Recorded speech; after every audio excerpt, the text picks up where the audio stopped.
Hey guys, and welcome back to the Read Bunch. I am posted up in my craft room today. Thank you. Put it over there.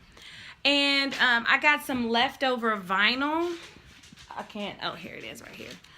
Leftover from Grace's birthday project.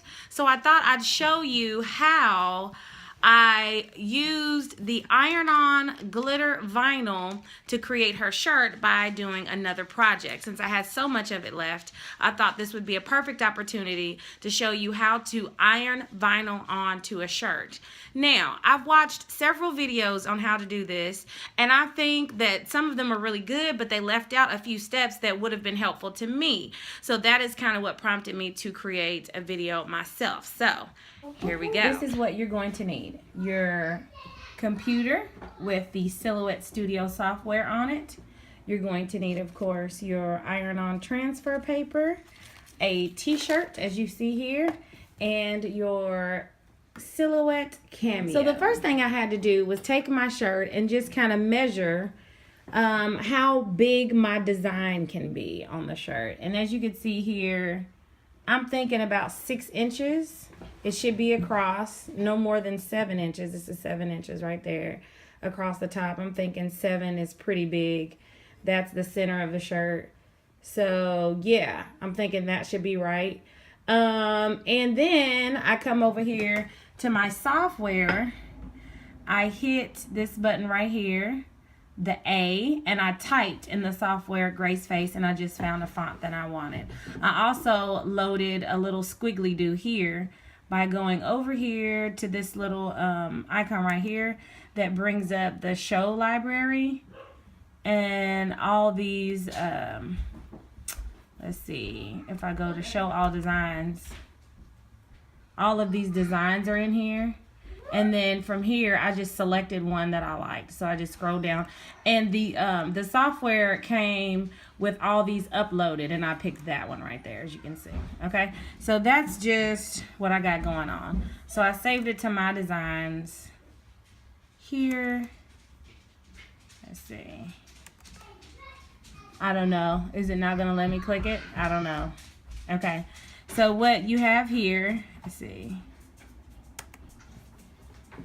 is, let's see, a duplicate here. So let me delete that.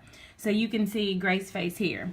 So the biggest thing I wasn't told was that I need to reverse the image in order to cut on iron-on transfer. So in order to do that, I just selected the whole thing and I went to object here, up here, if you can see that, and I hit mirror, and then I hit, oh, let's see, and then I hit flip horizontally.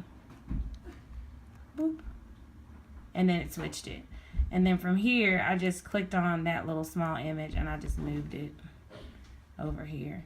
Now this whole thing is about 6 inches wide. And I think I might make it just a little bit bigger. Boom. That's about 7 inches right there. I'm going to move this little joker down. And there you have it. That's what I'm going to print. All right. Now, the next thing I didn't see up here was when you hit this little button right here, it brings up your cut settings. You want to click on Silhouette Vinyl. And like, say if I click on that, hold on. It should give me like what that means. That means it should be on 1, the ratchet blade should be on 1, and this is what it's doing. It's doing a double cut, blah, blah, blah, blah, blah, blah, blah. Okay, so I want to make sure my blade is set up correctly. So I come over here. I'm looking down here like, bloop, my blade, I think is that 5 or something? So then I'm just going to take this little thingy out right here. And I'm going to make sure that it's set on the right setting to do this cut. So I'm just going to switch that over to 1. And then I'm just going to load it back in that joker. And there you have it. So instead of putting this on a cutting mat, I'm going to hit load media. And I'm just going to go ahead and load it onto into the machine.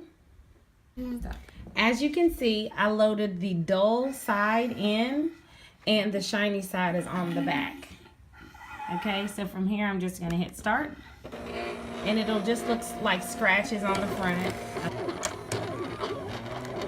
Okay, so you can't really see, how you can't really even see the face, but it's under there. And so all I do is separate this from this, the shiny kind of part and try to keep these letters on here as I weft, as the crafters call it, and pull this off.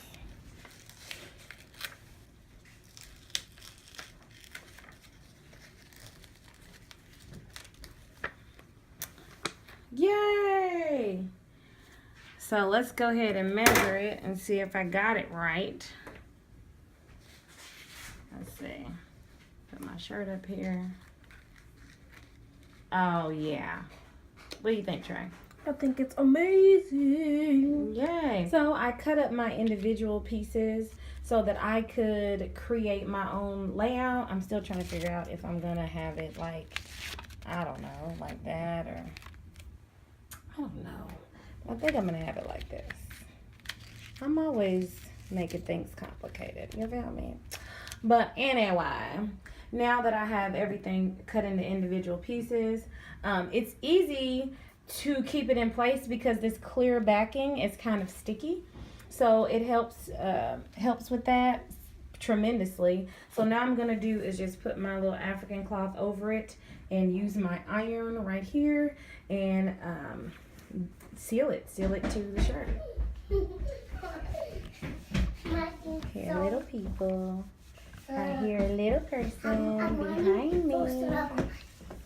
What are you doing, little person? Mommy's making you a shirt. Me? Yeah. You're gonna love it. What is it gonna be, Mommy? You'll see. It's a special treat. Make sure to put your iron on dry iron. And just a few things that I want to mention that I changed. I didn't follow the settings on the vinyl Silhouette. They told me to put it on 1 for the cutting blade. I actually had to change it to 4 because I cut it through once and it didn't go through. So I changed it to 4 and that was all it needed to cut properly. So I did want to make sure I mentioned that. Okay, so my edges are starting to lift up. I realized that I needed to remove my cloth because the material wasn't getting hot enough for the adhesive to stick. But now, do I have some progress? What am I looking at here? Am I looking at progress? Move this. I move this. Maybe. Yes, I am, darling. I'm looking at progress. And let's try you. Do you want to come off? Yes, you do. Great space. So now we got to do is iron on our cute little bloop-de-bloop. And we will be done. And there you have it, the finished product. I ended up cutting up my little floop-de-floos because I just thought one wasn't enough and I didn't feel like wasting to print another one. So I just cut them up on the little sticky paper and separated them. And I think it turned out great. Yay! I hope you're able to use this video. Get you some iron-on vinyl. It's like $14.99 at like your Hobby Lobbies, Michael, or your Joann's. However, they were running a sale at Joann's and I got it for like $11. So anyways, make sure you like, subscribe, and all that good jazz. Bye!